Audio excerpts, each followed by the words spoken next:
Guys, so I did it again. I bought more plants. I've got 5 right here that I picked up over the weekend, and I just wanted to show you guys my new babies. So after I show you, I'll show you also how I styled them in the house.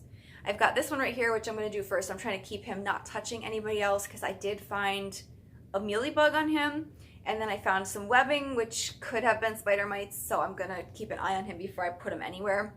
So this is an Alocasia, Amazonica, or Poly. I think they go by both names. And I've had this plant in my collection twice before. Both times I've ended up killing it. I think I've been watching a lot of videos, and I think that where I went wrong is I wasn't giving it enough moisture. I was letting it dry out a lot more than it needed. So I'm gonna kind of treat this more like my Calathea than like my other tropical plants where I let them dry out in between. So we're gonna keep this guy a little bit moister, and hopefully this one will survive. I just love the design on those leaves. And this guy was $7.99. Let me trade spots with this guy. So this is an Asparagus Fern, and I have one Asparagus Fern that's a Ming one, and apparently there's a ton of different varieties. So I saw this one, and I believe this one's called the Foxtail.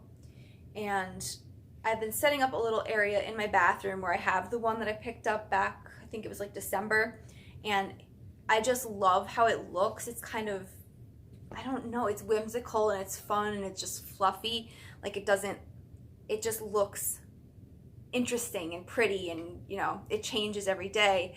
So I wanted to add in another Asparagus Fern because I have a huge tray, pebble tray with rocks in it for humidity, and I have extra space, and I thought that this one would look really good, kind of playing off the texture of the other one. So I thought that this would go in there really well, because they both have really similar care needs with the amount of dampness they need and keeping the soil wet and the humidity. So I'm thinking if the other one has been thriving since December, this one, adding it in, should do pretty well. Okay, I also picked up 2 versions of Salas. Now the one I know what it is, the other I don't. I'm going to show you first. Oh, and I don't know if I mentioned, this guy was $14.99, and it's a 6-inch pot. So these little pots were $3.99. This is the first Salas I picked up, and I am not sure which one this is yet, but I'm going to go ahead and do some research. I just haven't gotten around to it yet. So this one is kind of like smooth stems. It branches out. Not a lot of like fuzz. I mean, my other ones have like fuzz on them. I have a Pilocarpa, which is fuzzy as compared to this. So I'm going to go ahead and try and do some research on this. But the second one is so fun. So this one is the Drunkard's Dream one. And I have wanted this one, and I tried to buy it online, and what I got, I'm pretty sure wasn't. But if you look at these little sections, they look like upside down bottles, which is how it got its name. So let me just turn it around. This guy was also the same price, $3.99. But you can see how these little sections are shaped like upside down bottles. So I have quite a few Salas, and I really kind of just like how they grow. They're unruly, they're wild.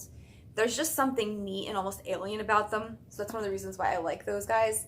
And then the last one is this little cactus. This is another one. I'm not sure of the exact species yet, but I'll do some research. But I liked this guy. I'm gonna try and tip it without all the rocks falling out, because can you see all those wrinkles on him?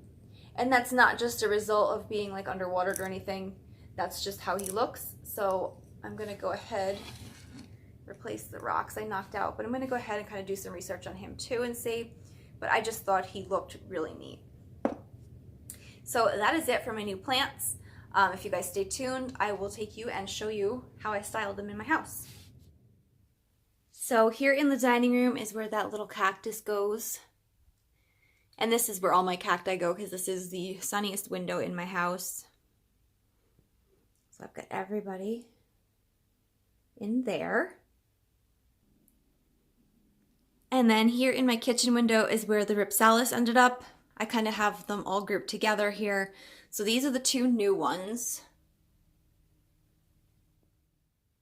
And then here in my bathroom is this little tray where I have the Asparagus Ferns. So the one in the back was the one that was originally there. It started out being all about that size. And then the new fronds that are growing in have grown so tall. So that is the original plant. And then that's the new one that I added in. There's the Alocasia. And I've been checking now for about a week and its leaves were good. So I went ahead and put them in here with the rest of the plants. And because it's right here where all my bathroom towels are, it's something where I'll see this every day and just kind of look over it and make sure that nothing is going on pest-wise. So I want to thank you guys if you made it this far in the video. Thank you for watching. I hope you enjoyed seeing my new plants and how I styled them. And I'll see you in the next video.